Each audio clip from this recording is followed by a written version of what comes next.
Баршаңызға қайырлы күн достар, сіздермен бірге мен Жайна, менің каналыма қош келдіңіздер. Бүгін достар біз осындай өте дәмді әрі әдемі болып шығатын Орео тортын дайындайтын боламыз. Барлық құрамдарын осы видеоның астында описанияға қалдыратын боламын. Міндетті түрде бұл видеоның соңына дейін көріңіздер. Өте дәмді әрі биік болып шығады. Мінекей қараңыздар, кремі және де коржы бірдей болып шығады. Міндетті түрде осы рецептімен жасасаңыздар болады. Бұл видеоны көрместен бұрын менің инстаграм аккаунтыма тіркеліп кетіңіздер. Ең алдымен біз ыдысымызға жұмыртқамызды жарып аламыз. Оның үстіне кішкене қантымызды сала отырып миксермен араластыратын боламыз. Видеода көрсетілгендей қылып, қантымызды аз-аздан салып отырып, біздің массамыз аппақ болып көтерілгенше араластырамыз. Күнбағыс майы мен сүтімізді құямыз. Барлығын жақсылап араластырамыз. Менде бұл жерде ұн, какао және де қопсытқыш.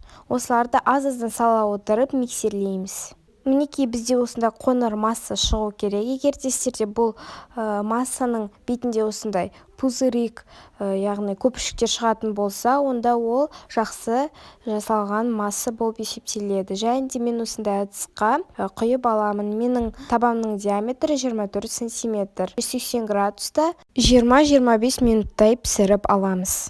Мен корждың піскен-піспегенін осындай таяқшамен қарайтын боламын. Егер де таяқша құрғақ шықса, онда коржымыз піскен деген сөз. Енді екінші порцияны жіберемін. Оған дейін кремімізді дайындаймыз. Ең алдымен кілегейімізді құйып аламыз ыдысқа. Барлығын жақсылап миксермен араластырамыз. Оның үстіне творожный сыр және де қалауларыңызша қант ұнтағын салуларыңызға болады. Немесе сгущенка салуларыңызға да болады.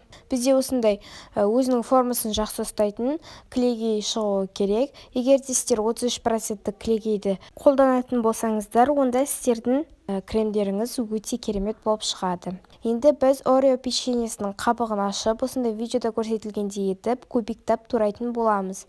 Оны креміміздің ішіне саламыз. Барлығын жақсылап араластырамыз. Біздің Орео тортымыз креміміздің ішінде көрінбеуі мүмкін, бірақ та ол дәмге өте әсер етеді және де жақсы болып дәм беріп тұрады. Енді біз коржымызға кремімізді жағатын боламыз. Арқылы жақсаңыздар да болады. Силиконды күрекшенің көмегімен жақсаңыздар да болады. Мен салафанға кәдімгі пакетке салып алып, кішкене ұшын қайшымен тесіп жақтым.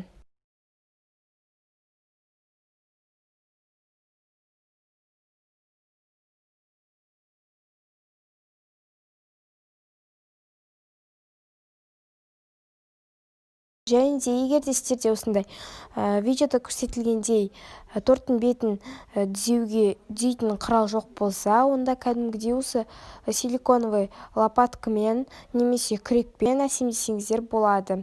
Ореоны өздеріңіздің қалағандарыңызша қойсаңыздар болады. Осындай 4 Ореоны ортасынан бөліп әсемдедім. Бұл өздеріңіздің фантазияларыңызға байланысты. Мінекей достар, бізде осындай өте дәмді әрі жұмсақ, биік Орео торты шықты. Егер де бұл видео сіздерге ұнаса, лайк басып, комментария жазып, менің каналыма тіркеліп кетіңіздер. Сау болыңыздар.